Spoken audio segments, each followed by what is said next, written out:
Hi, I'm Garvin DeShazer, and today we'll be talking about the vital role of acceptance in breaking through barriers of bigotry and prejudice as we look at the influence of one teacher who believed in her student. Enjoy, because this is your daily inspiration.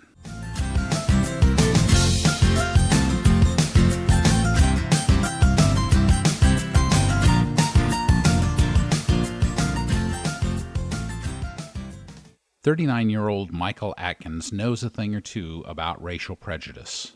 As a child bussed from a mostly black district to a mostly white school, he saw how teachers treated him differently based on the color of his skin. But there was one teacher, in second grade, who was different. Mrs. Reedland instilled worth and love into her students," Michael remembers. "She was very caring. She'd ask questions beyond school. Those things were meaningful." But second grade ended, and Michael, who grew up in northeast Denver, often felt like an outsider. When he was transferred to a mainly white middle school, many staff seemed to fear him, and some even predicted his future. "Teachers were telling me that I'd be dead before I was 21, he says. After graduating from high school, Michael felt directionless and alone. "There was no one to show me how to access higher education," he says. "No one in my family had the tools to guide me." But Michael was determined, and at age 19 he went to state college. He still wasn't sure what he wanted to do with his life, but he knew he was good with kids, so he began applying for teaching assistant jobs. "I couldn't land any of them," Michael says. He still recalls the skeptical looks some principals gave him, suggesting that perhaps a custodial position would suit him better.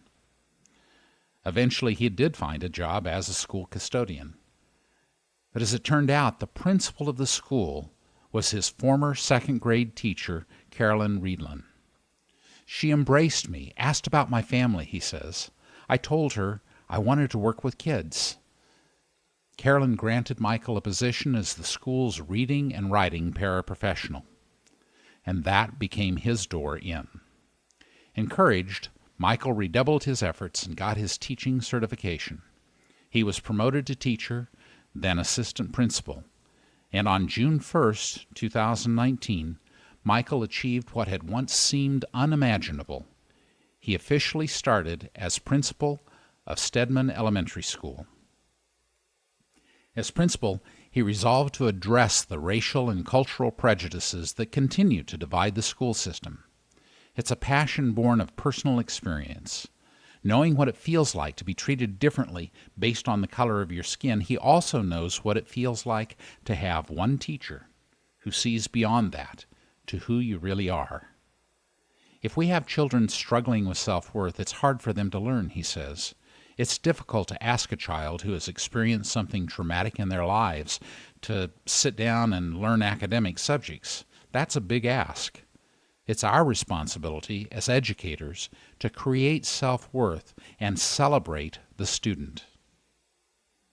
It's likely that Michael's journey from custodian to principal will be an inspiration for at least some of his students. You know, we hear a lot in the news today about racism. At first glance, the matter seems like one of simple prejudice, of hating anyone outside our own race. But when we dig deeper, another truth emerges. When we're afraid, we fear anyone who's different from us in any way. It's not just about race. We learned this as children in the schoolyard, didn't we? The one picked last for kickball was the one who was weird in some way. The children who were different in intelligence, physical ability, gender expression, skin color, whatever, were labeled freaks, bad, and were shunned.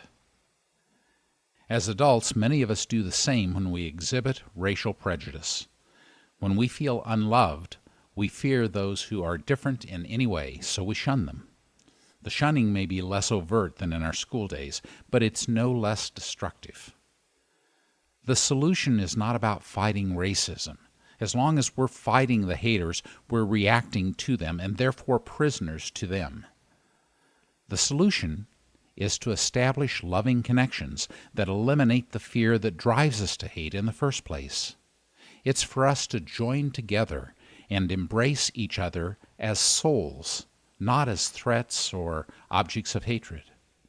That joining doesn't have to look like all of us sitting around singing Kumbaya beside a campfire, but by the simple sharing of who we are, sharing the tough stuff that makes us want to hide in shame, sharing the stuff that allows others to see who we really are, warts and all.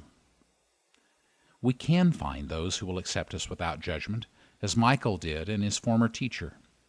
Only then will we truly be free. So many of us come to secretly believe that we are worthless, that we are unlovable.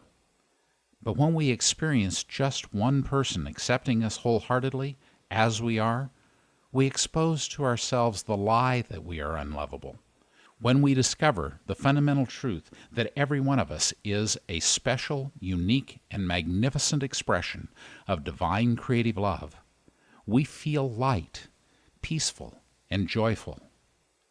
Over time, we build up our storehouse of love, and eventually we naturally share that abundant supply with others.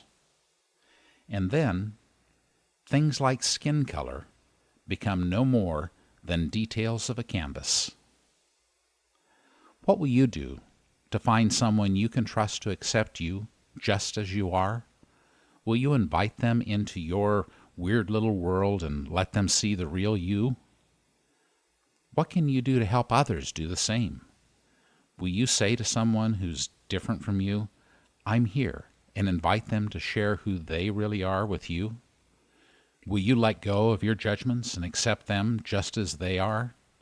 Will you say, "I am willing to connect soul to soul today"? Thanks for listening. May your day be filled with love, laughter, and joy. Bye for now.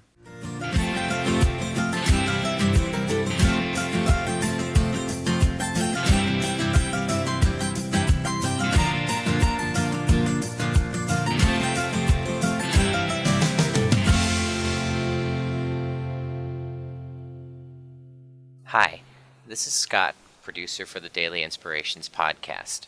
We hope you're enjoying these stories, and if you'd like more inspiration in your life, visit mydailyim.com.